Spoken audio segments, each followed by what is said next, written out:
नमः शिवाय सांबाय हरे परमात्मने नमः। प्रणतक्लेशनाशाय योगिनां पतये नमः। गुरुर्ब्रह्मा गुरुर्विष्णु गुरुदेवो महेश्वर गुरु साक्षात् परब्रह्म तस्मै श्री गुरुवे नमः। ओम नमः शिवाय। अनंत कोटि ब्रह्मांड नायक स्वयं भगवान से गौतमेश्वर महादेव जी के चरणों में बारंबार कोटि कोटि प्रणाम एवं परम आराध्य तपोनिष्ठ ज्ञान मूर्ति तपो मूर्ति त्याग और वैराग की साक्षात मूर्ति ब्रह्मलीन पूज्यपाद गुरुदेव के चरणों में कोटि कोटि प्रणाम। सनातन धर्म के संरक्षक एवं सनातन धर्म के पुनरुद्धारक अर्चनीय वंदनीय प्रातः स्मरणीय अनंत से विभूषित समस्त आचार्य भगवान के चरणों में कोटि कोटि वंदन। तपपुत क्षोत्रिय ब्रह्मनिष्ठ अर्चनीय वंदनीय सभी संत वृंद के चरणों में कोटि कोटि प्रणाम। स ओम नमो नारायणाय। प्रिय भक्तजनों, भक्तवती माताओं, युवान दोस्तों, प्यारे बच्चों, आप सब के हृदय में विराजमान भगवान को मेरा प्रणाम। माघ शुक्ल त्रयोदशी प्रदोष व्रत आज है। प्रदोष की पूजा करने से, भगवान शिव की पूजा करने से सभी पापों का नष्ट हो जाता है। प्रदोष में पूजा करने से 2 गाय दान में दो, इतना पुण्य होता है भगवान शिव जी का पूजन करने से। इसलिए कई लोग प्रदोष व्रत रखते हैं और प्रदोष की पूजा करते हैं सायं में। 2 प्रश्न कल आए थे। एक तो सुदामा के बारे में कि भगवान कृष्ण के साथ रहते हुए, पढ़ते हुए, और सुदामा इतने दरिद्र क्यों? गुरुदेव के सामने प्रश्न हुआ। गुरुदेव ने कहा, भाई देखो, अनेक विधान हैं लेकिन ये रोचक भी है। एक घटना ऐसी घटी कि भगवान श्री कृष्ण और सुदामा जी परम मित्र थे।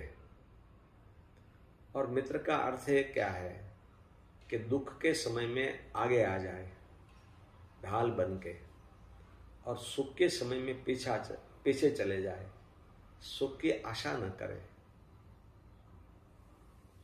इसको बोलते हैं मित्र, सच्चे मित्र। दोनों गुरु आश्रम में पढ़ते, सांदीपनी महाराज जी के यहाँ, ऋषि के यहाँ। उसी आश्रम के आसपास में कोई गांव होगा, वहां एक बुढ़िया रहते थे, अत्यंत गरीब, भिक्षा मांग के, अकेली रहती थी, भिक्षा मांग के अपना निर्वाह कर रही थी, अपना चयन करती थी। एक दफा ऐसा हुआ, 2-3 दिन तक तो उसको भिक्षा नहीं मिली, लेकिन भगवान के परम भक्त थे, परम भक्त, खूब भगवान पर श्रद्धा। कोई नहीं, मेरा प्रारब्ध कर्म ऐसा होगा कि मुझे भिक्षा नहीं मिल रही है। पानी पी के सो जाते थे। चौथे दिन उनको बहुत भूख भी लगी थी, पैर चलता नहीं था। भिक्षा में गई, शाम हो गई, उसको 2 मुट्ठी चना मिला, लेकिन शाम हो गई थी। उस चना को एक पोटले में बांध के रख दिया कि कल सुबह पूजा करके इसका मैं प्रसाद ग्रहण करूँगी, भगवान को भोग लगा के। अब देखो क्या घटना घटती है।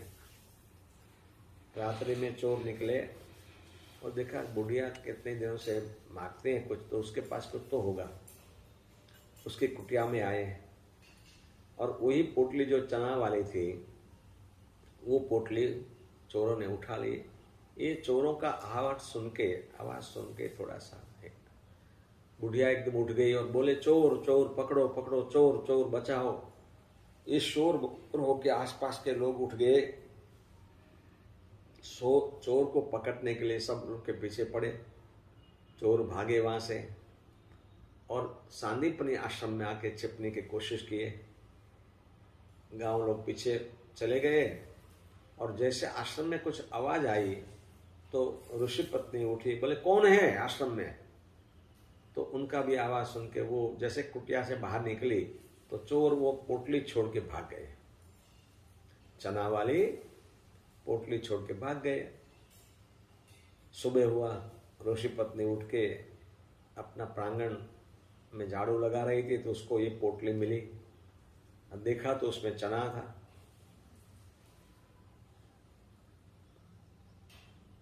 अरे उसी समय में श्री कृष्ण और सुदामा जी जंगल में ऋषि के लिए, गुरु के लिए समीध लेने के माने लकड़ी लेने के लिए जा रहे थे। ऋषि पत्नी ने कहा, रुको बेटा, ये दोनों भाई भूख लगे तो प्रसाद खा लेना।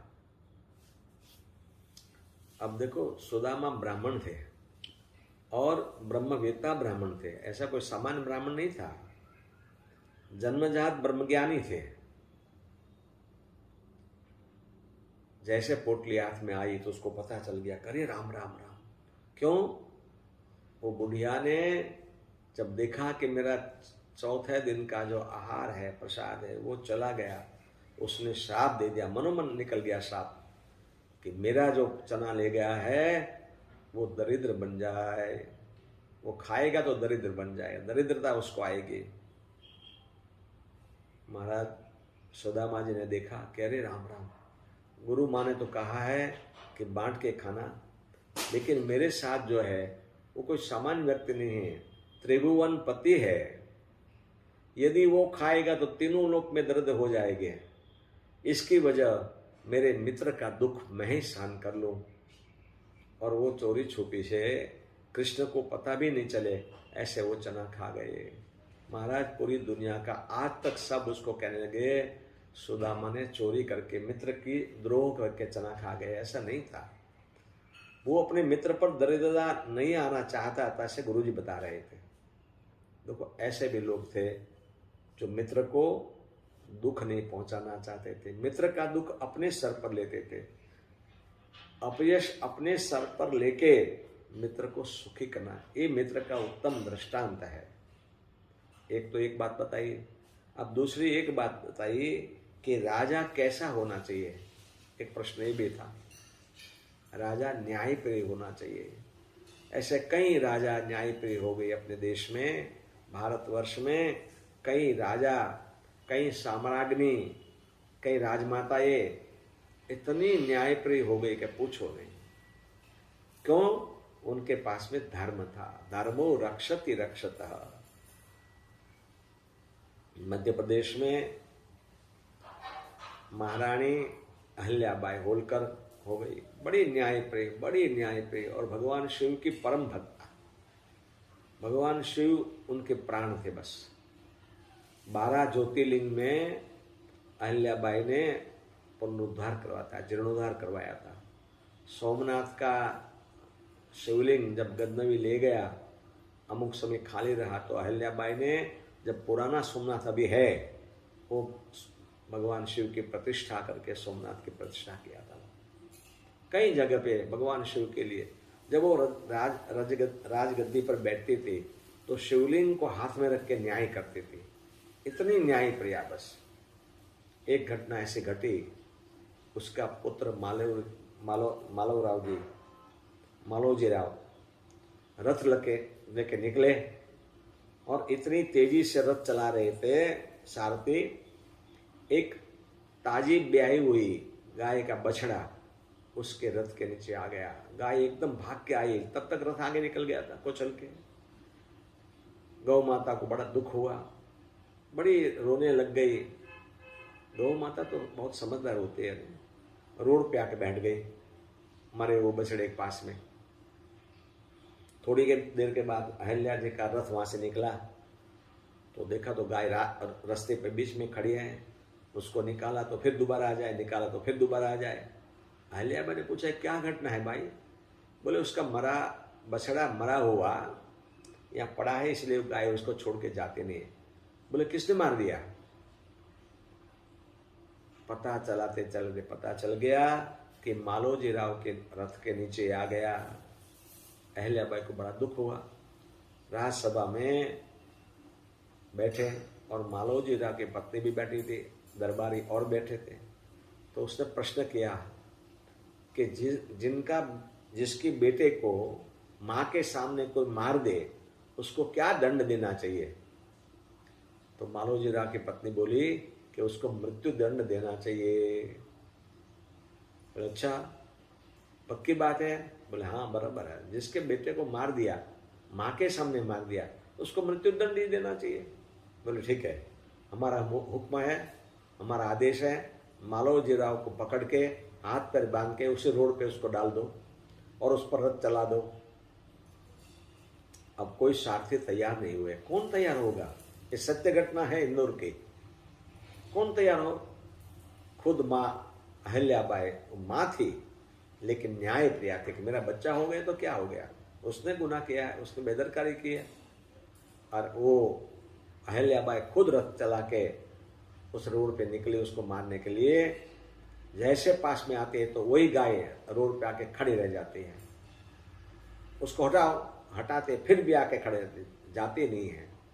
वो कुछ कहना चाहती थी, जैसे द्रौपदी जी ने कहा था ने, 5 बच्चों को मारने के बाद में गुरुपुत्र सामने आया तो अर्जुन को कहा नहीं उसको छोड़ दो।